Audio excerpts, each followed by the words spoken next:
एक बहुत ही controversial statement रहा है नारायण मूर्ति से, जो कि फाउंडर हैं ऑफ इन्फोसिस। उनका मानना है कि अगर आप इकोनॉमिक ग्रोथ चाहते हो, अगर कंट्री की प्रोडक्टिविटी चाहते हो, अगर अमेरिका यूएस जैसी तरक्की चाहते हो, तो every young Indian should work 70 hours a week. मतलब कि आप लगा सकते हो around 13-14 hours a day. He strongly believe कि हार्डवर्क ही एक ओनली ऑप्शन है अगर आप रियली कंसर्न हो अपनी कंट्री की प्रोडक्टिविटी एंड कम्पिटिटिवनेस में। Let's check out some clip from him. Appointed in 1986 or something, when we moved from 6-day week to 5-day week. I mean, I was not very happy with that. I think in this country, we have to work very hard because there is no substitute for hard work. I used to go to the office at 6:20 in the morning and return at 8:30 in the evening. That was 14 hours and 10 minutes. And I worked 6.5 days till I retired. And I'm very proud of it. अब इसमें अलग अलग reactions देखने को मिले। बहुत सारे लोगों ने क्रिटिसाइज किया, बहुत सारे ढेरों सारे कमेंट आए और बहुत सारे लोगों ने इसको पॉजिटिवली वे से लिया, फेवर किया।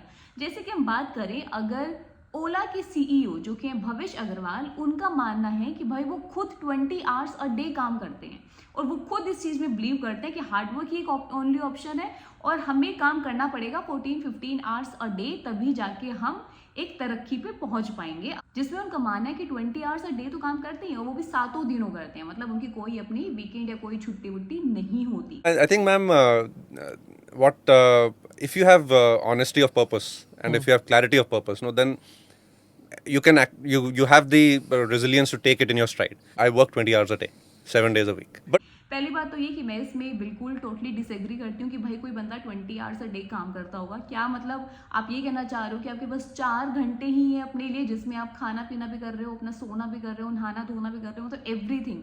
तो आई डोंट थिंक कि ये पॉसिबल है, रियलिटी होगी। एंड सेकेंड थिंग, हम इस वीडियो में जो आज बात करने वाले हैं वो है डिफरेंस क्या है hard work, smart work and overwork में।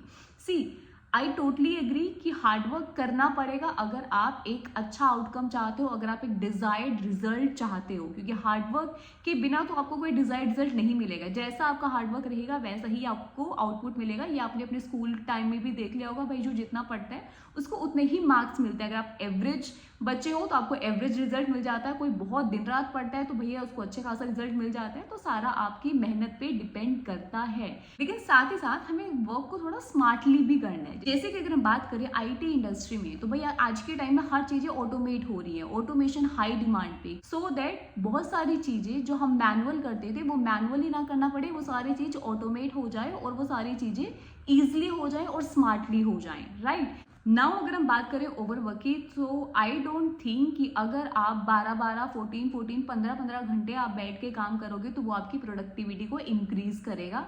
मेरे ख्याल से तो ऐसा कुछ नहीं होता है। आज के टाइम में ओवरवर्क की वजह से ही बहुत सारे लोग स्ट्रेस, एंजाइटी, डिप्रेशन इन सब का शिकार हैं, राइट। इतना ज़्यादा उनका माइंड कंज्यूम रहता है उस ऑफिस के काम को लेके कि अगर उन्होंने वो ऑफिस से निकल भी गए हैं, अपना घर भी आ गए हैं, पीजी भी आ गए हैं, still back of the mind उनका वही इश्यूज, वही प्रॉब्लम चल रहे होते हैं जो उनको वहाँ पे दिक्कतें या जो भी उनके इश्यूज वो अपना ऑफिस में छोड़ के आए हैं। तो कहीं ना कहीं मेंटली अभी भी वो ऑफिस के काम में ही ऑक्यूपाइड हैं, कंज्यूम्ड हो रखे हैं, जिसका अल्टीमेटली फिर इम्पैक्ट पड़ता है उनकी हेल्थ पे। एंजाइटी, डिप्रेशन का वो अलग शिकार हो जाते हैं और हेल्थ उनकी बिगड़नी शुरू हो जाती है। यहाँ पर जो मोस्ट इंपॉर्टेंट थिंग है वो ये कि आपको ये पता होना बहुत जरूरी है कि भाई आपको इंटरेस्ट किस में है, आप कौन सी लाइन में जाना चाहते हो, कौन से रोल में जाना चाहते हो, किस लैंग्वेज को सीखना चाहते हो।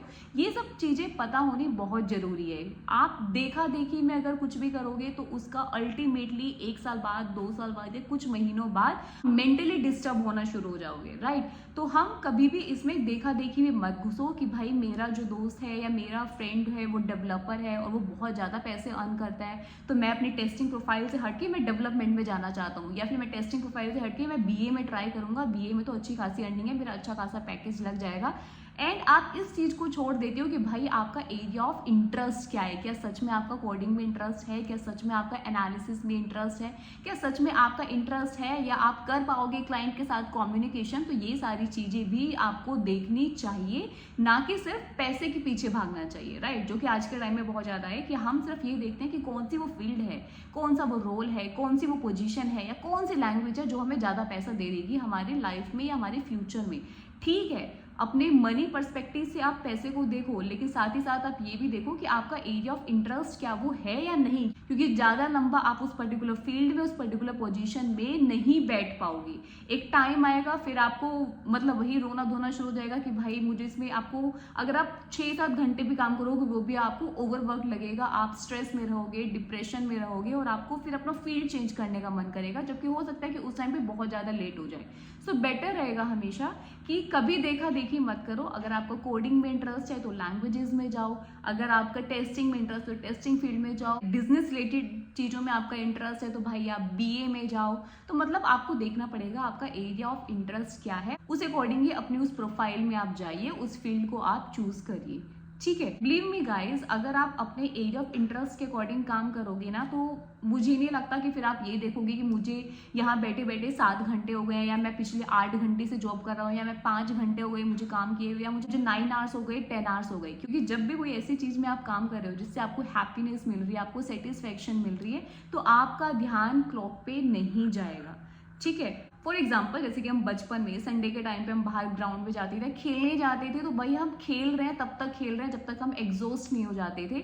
डजेंट मैटर कि फिर हमें खेलते खेलते कितना टाइम हो गया, 2 घंटे 3 घंटे 4 घंटे, हम टाइम को नहीं देखते थे। क्यों? क्योंकि हमें जब तक हम खेल रहे हैं तब तक वो चीज़ से हमें खुशी मिल रही है, हैप्पीनेस मिल रही है। तो सेम चीज़ हर जगह अप्लाई होती है। अगर आप काम भी कर रहे हो ना, अगर आप ऐसी जगह काम करोगे जिसमें आपको मज़ा आ रहा है, आपको मतलब आप इंजॉय कर रहे हो, देन बिलीव मी आप 6 घंटे 7 घंटे 8 घंटे आपको ये सब चीज़ें मैटर ही नहीं करेगी। जैसे कि मैं अपनी बात करूँ तो मुझे पेंटिंग करने में इंटरेस्ट है, तो जब मैं पेंटिंग स्टार्ट करती हूँ तो मैं लगी रहती हूँ, फिर चाहे उसमें 3 घंटे लगे, 4 घंटे लगे, 5 घंटे लगे। एंड आई एम श्योर कि आप लोगों का भी एक इंटरेस्ट होगा, एक पैशन होगा चीज़ों को, और आपने खुद भी ये चीज़ देखी होगी कि जब आप उस चीज़ को करते हो तो आप थोरोली उसमें लगे रहते हो, फिर आप टाइम को नहीं देखते। आप ये नहीं देखते कि मुझे इसको काम को करते करते मुझे 2 घंटे हो गए, अब मुझे ब्रेक लेना चाहिए, या मुझे अब यहाँ जाना चाहिए, या फिर अब मैं इससे ज़्यादा नहीं बैठ सकता। आप एक्सक्यूजेस नहीं निकालते हो।